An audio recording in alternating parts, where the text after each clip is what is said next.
بسم الله الرحمن الرحيم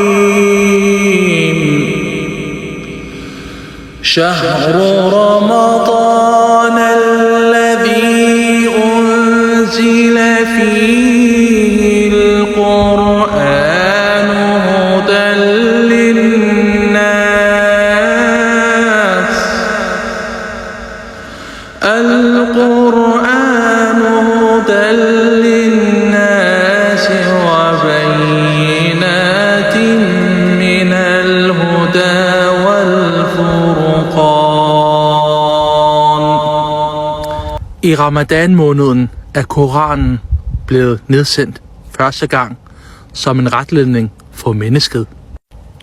Med tydelige tegn på retledning og sondringen mellem ret og uret. Derfor faster muslimerne i den her hellige måned, fordi netop det er den måned, hvor Koranen er blevet nedsendt til vores profet Muhammad Mustafa sallallahu alaihi wasallam, fred være med ham.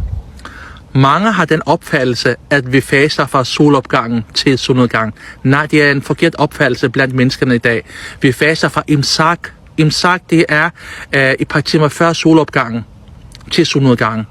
Og når man faster, så er det ikke kun, at man afholder sig fra mad og drikke, men vi faster med hele kroppen. Det vil sige, vi må ikke høre på noget bagtale, vi må ikke lyve osv.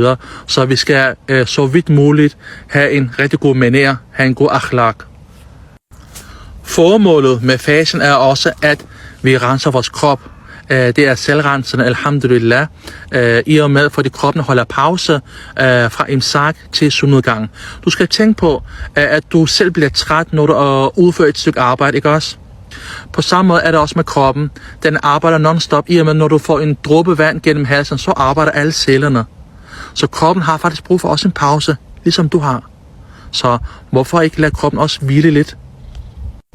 En tredje ting, man skal være opmærksom på, når man faster, det er, at man skal være taknemmelig over for Allah subhanahu wa ta'ala for det lille stykke brød, man har brug for sin krop, ikke også? Men det må du ikke spise, når solen er op.